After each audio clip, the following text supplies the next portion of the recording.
You know ID in the town all day. ID in the SEA. You know ID in the town all day. ID in the SEA. Hello and welcome to a special episode of the Fabulous Pelton Cast. I'm your co-host, Kevin Pelton. And I'm Tristan Carcino. And the University of Washington is headed to the Big Ten. All of Tristan's time paying attention to conference realignment has finally come to, I don't know if I want to say culmination, because there's plenty more rounds to come of conference realignment, but we have an answer for the moment as UW and Oregon are following USC and UCLA to the Big Ten. And ultimately, first and foremost, I think this is a sad day. UW leaving a conference that they've been in some form or another for 100 years, leaving rivals that they've played against that many times or more in every sport. Ultimately, this is a football conversation primarily, but this is a sad conversation, not just for the history of it, but also for Washington State and Oregon State, the two schools who, if you're looking at the writing on the wall, whose football programs and athletic departments are going to change considerably after this. With these schools and the schools in LA, the Four Corners schools leaving, the Pac-10 or Pac whatever may cease to exist. It may look different, maybe something completely different unto itself. They might be in the Mountain West. We have no idea.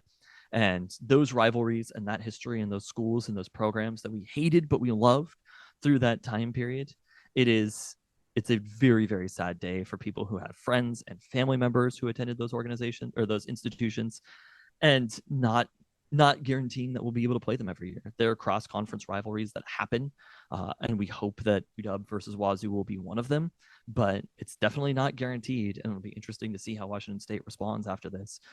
And that's something that is a huge, huge loss, and it loses to us the very fiber of why we care about college football and college sports. And I think that, to me, first and foremost, is... I mean, there's excitement around going to the Big Ten and that UW has been offered this life raft from the Pac whatever. But I think that, to me, is the most important thing to remember, is that for these schools, this is a very, very, very sad day. But then also for the athletes who are not football players, who are not just playing in one game a week, for the athletes who all of a sudden are going to have their lives uprooted and have to travel instead of up and down the West Coast, right? If you're a softball player, if you're a gymnastics player, if you're in rowing, there are a lot of different sports that the University of Washington Athletic Department encompasses, and it's not just football. And it's unfortunate that because of football, this had to happen. So for those athletes, now all of a sudden, a 1 hour plane ride, a 2 hour plane ride is going to be a 4 hour plane ride, a 5 hour plane ride. There might be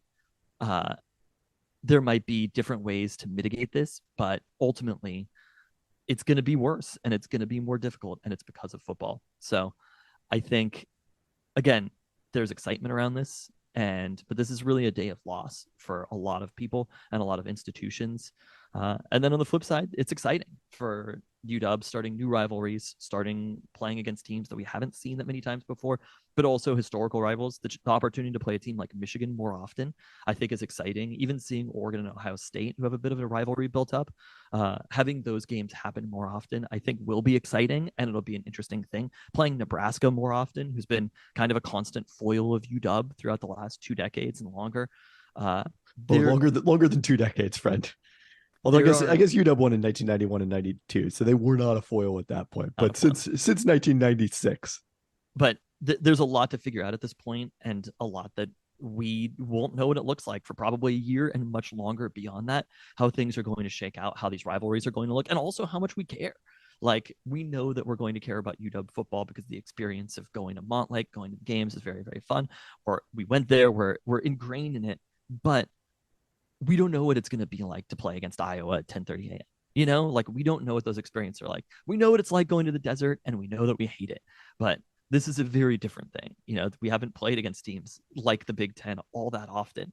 So I think it's going to take years and probably decades to really understand what this looks like, and for all of conference realignment to shake out, because obviously this isn't the end. But first and foremost, I think thinking of our friends and family and fans of those institutions at Washington State and Oregon State today. I'm surprised that you're the one to deliver the smile monologue to lead off the podcast. I mean, I do think it's interesting, like, the tone on Twitter and particularly among the sports media is very like, this sucks. And one thing I'd say is, I don't know that fans are necessarily like get to the Big Ten at all costs, but I think there's an interesting contrast. The natural contrast, like comparison point for conference realignment in college sports, is the Super League in soccer that was proposed in European soccer. And fans like prevented that. They actively prevented that by making it clear to the English teams in particular that they viewed it as unacceptable to leave their traditional rivals behind in the name of greater profits and greater competition.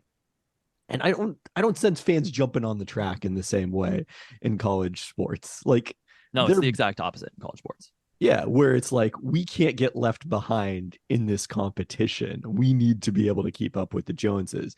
I think you might be tapping into an American mindset versus a European mindset. That's very plausible. But I think that's interesting that sentiment is being expressed in public. And then I feel like it might not be necessarily, or, among the media members who don't have the same vested stake as fans. And it's not necessarily matched. I think that's one interesting point about this that's happening. So, as we look at the machinations since we last recorded on Tuesday night, we have returned from on location in Desert Air. We are back to our usual homes. For a period of time, it looked possible that the Arizona piece of this always seemed likely to happen, and then suddenly we woke up Friday morning, and all of a sudden Arizona was committed to keeping the Pac-9 together. That was wild. Yes. And now it's UW and Oregon who appear to actually have pushed the button on, further taking away what this conference has been for a long period of time with their move to the Big Ten. The other question that loomed in the past 24 hours, and it's interesting to wonder, like, how much was this a legitimate discussion from the the Washington Board of Regents, as opposed to a negotiating ploy with the Big Ten? This case that like, is a reduced share of the TV payouts going to be enough to cover the increased travel costs playing in the Big Ten? And that, by all accounts, was a bigger issue for Washington because of their financial situation than it was for Oregon. And I do think if UW had decided not to join the Big Ten strictly because of what it meant for their finances in 2026, I don't think that would have been a mistake. Like, if they were doing it to keep this conference together, that's one thing. But this can't be a decision you make on a 5-year timeline. I don't think it can be a decision you make on a 5-decade timeline either, because of the fact that we just know that conferences are going to look so different, that things are going to remain fluid for a long period of time. Hopefully, at some point, football will split off from the rest of conferences. And maybe at that point, you can resurrect something like what the Pac-12 was on the West Coast. But it almost certainly will not include Washington State and Oregon State. Like, at this point, those schools in particular, maybe you get Stanford, Cal, and the California schools. I think those schools are like, okay, so now this is a point I've made previously on the pod, but I want to come back to it because I actually looked it up today. The last FBS conference to go defunct in NCAA was the Yankee Conference, which was football only, in 1997. Like, this idea that the Pac-12 is going to actually cease existing is nonsensical. It is not supported historically. It does not make sense. It's just the Pac-12 is going to become what the Mountain West was, because a bunch of Mountain West teams will come from there to the Pac-12 to join the incumbent Pac-12 teams. That's the inevitable outcome of this. Like, the branding of the Pac-12 is too strong. The history is too strong for it to disappear entirely. That doesn't make any sense. It hasn't happened to an actual power conference since the Big Eight and the Southwest conferences merged in 1996. And you can, to a degree, say the Big 12 is successor league to both of them. So the Pac-12 is not going anywhere. I'm saying, I think hypothetically there's a scenario where, the Pac-12 with 12 teams is a football conference, but then there's a 16-team version that also includes USC, UCLA, UW, and Oregon that plays non-football sports. Or maybe it's football and men's basketball. It gets separated off, or men's and women's basketball, which will create some interesting rivalries in its own. I do think one question is, like, do we think UW will be less competitive in the short term, making 65% of what its rivals in the somewhere between 50 and 70% of what its conference rivals are making in terms of TV money? Because, like, everyone was concerned about it. How do you keep up with the Pac-12's Apple deal from a national championship standpoint, but you'd be on the same level playing field as everyone else in that conference. Here, UW and Oregon are going in at a financial disadvantage relative to everyone else in the short term. I don't think that's going to make a big difference because I think the difference between the money will be made up for in the recruiting advantages that they're going to have. Because right now on the West Coast, if there are going to be players who are noticing this, right? There are going to be players who are seeing that there are two conferences, and there might be players who want to play in the Big 12, but there are two conferences ultimately that are going to be the weight of power in college football, the SEC and the Big 10, right? And so if you're in the Northwest, you've got Oregon to compete with. If you're in all of the state of California, you've got USC, UCLA, Oregon, and Washington.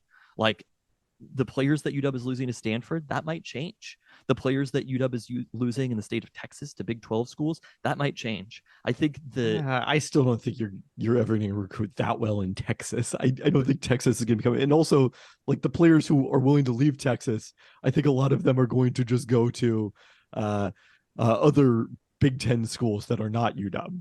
I think I don't know if you're aware of it. The rest of the Big 10 is actually closer to Texas than UW is. There's a very good chance of them recruiting better within Washington State, recruiting better within the Northwest, recruiting better within California, recruiting better within Hawaii, recruiting better within Arizona. I think there is a good chance of that happening. So, like, I don't think it'll make a big difference ultimately as far as quality of play.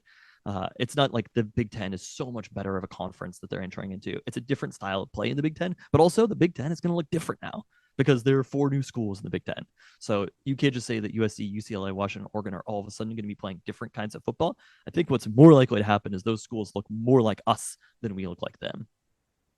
I suppose. I mean, I also think this whole like conference style of play is a little overstated. The Big 12 in particular has had a style of play, but the Pac-12, there's a lot of different styles. Stanford does not play the same way as Oregon, does not play the same way as USC does now, does not say under Lincoln Riley, does not play the same way as USC did when it was running the air raid. Like, the things change rapidly from that standpoint. I think it is interesting to think about also, like one of the things I'm seeing, today is like a lot of blame for Larry Scott, who I don't want to defend Larry Scott exactly because of the fact that like he did make a lot of extremely short-sighted decisions. The Pac-12 network was a boondoggle. The decision to make the Pac-12 conference offices in downtown San Francisco way more costly than they were out in Walnut Creek, like made no sense at all.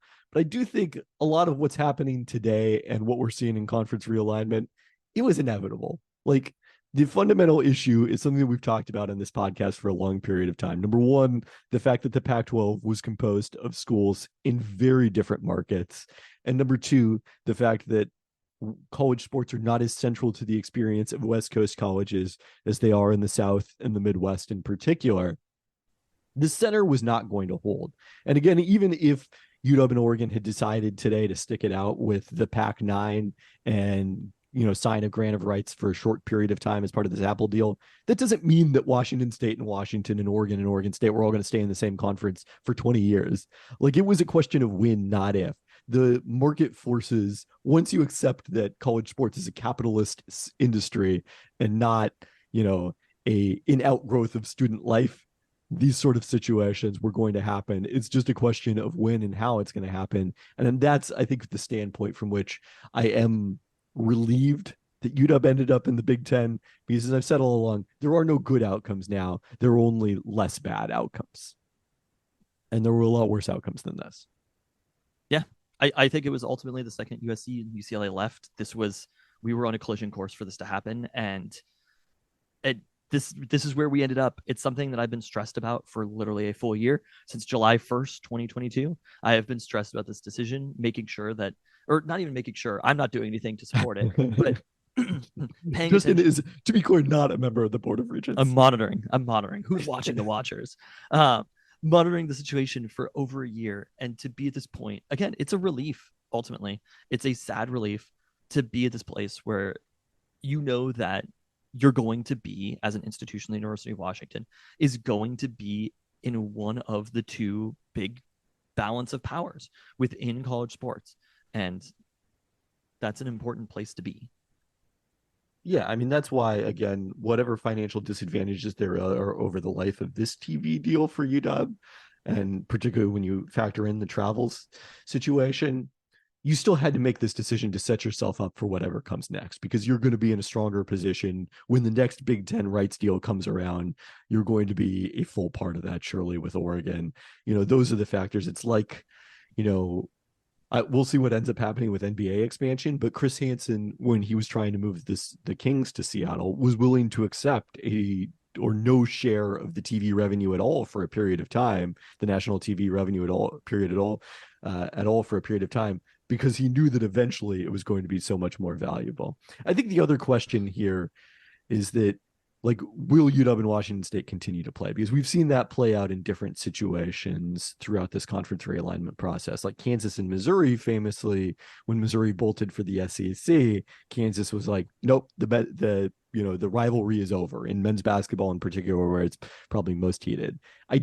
We'll see what the reaction is from Washington State on this front. I think it's harder to hold that kind of a, hard stance at this point in time in conference realignment than it was then. I think you also have to understand that this was USC and UCLA who made this happen. UW and Oregon didn't start this conversation. They didn't push this. This was USC and UCLA who made it have to happen. It was Colorado. It was Arizona. It was other schools. This wasn't a choice that UW and Oregon were making intentionally. Again, I think if we all generally liked the conferences that we had, there was a way of life that we enjoyed. TV money got involved. The sport got way too big.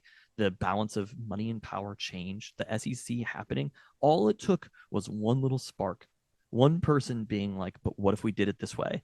And that thing set off. I mean, this happened. You could point back to the SEC championship game, right? Like there's a place decades ago that this started, and it started very, very slowly, and it happened one team at a time. And now it's kind of domino affected to their big dominoes falling, and it's affected the entire Pac-12 and all of West Coast football. But it was something that's been going on for a very, very long time. And I think it would be hard for Wazoo to hold UW as accountable for this that's happening, but we'll see. I wouldn't blame them if they did at the same time. And that's the unfortunate part of it. But I'm curious also if football in particular, I think there are two truly national sports right now. I think that three. I think that the WNBA, the NBA, and the NFL are the only truly national sports in the US. And I think everything else is mostly, it is national and regional at the same time. And college football has been that. And I don't know if I believe that college football, if this is going to make college football more of a national sport, I think it might make it less of a national sport. Because for us, we would pay attention. It was regional sport for sure. But yep. I think it might even become more local when what we cared about was we cared about the Pac-12 in general. When the Seahawks drafted a player for the Pac-12, we were like, we knew them. We kind of liked them a little bit more than anybody else, even if they played on a rival. And sometimes, especially if they played on a rival. I find it really hard to believe that we're going to care about the Big Ten organizationally in that same way. Maybe Minnesota still will. Maybe Iowa still will. But for us, I think this makes it more of a local sport than even a regional sport. And I think that college football in general, people are still going to be fans of all these schools going to different places. But if you're telling me the people of LA are going to give a fuck about what happens in Iowa versus Minnesota, right? In Northwestern versus Illinois, I do not believe that for a second. And I think that that's what ultimately is going to happen, is this makes it less of a national sport aside from a handful of key games. And those games are going to be awesome, right? UW versus Michigan is going to be a huge game. UW versus Ohio State, Oregon versus Ohio State, those are going to be awesome games that we're going to see more often. But ultimately, there aren't that many of those in the schedule. You have to fill out the schedule with Maryland and Rutgers and teams like that. I have to learn all the fucking teams in the Big Ten. Like, there are a lot of very fun. If we could only bring back Baby Fantasy Genius from 2018 to fill you in on what the teams are. But it's hard in a sport like this to really care about what's going on about something as far away as Rutgers and Maryland. You know, they aren't they aren't institutions that I've cared about that much. So I think that this move makes it more of a local sport. We're going to care about what UW is doing. We're probably going to care about what the West Coast schools are doing, the little like the West Coast 4-pack in the Big Ten. But beyond that, I think it's going to be really, really difficult. And I think the intention is to be different than that. And I think that this is a miss long term.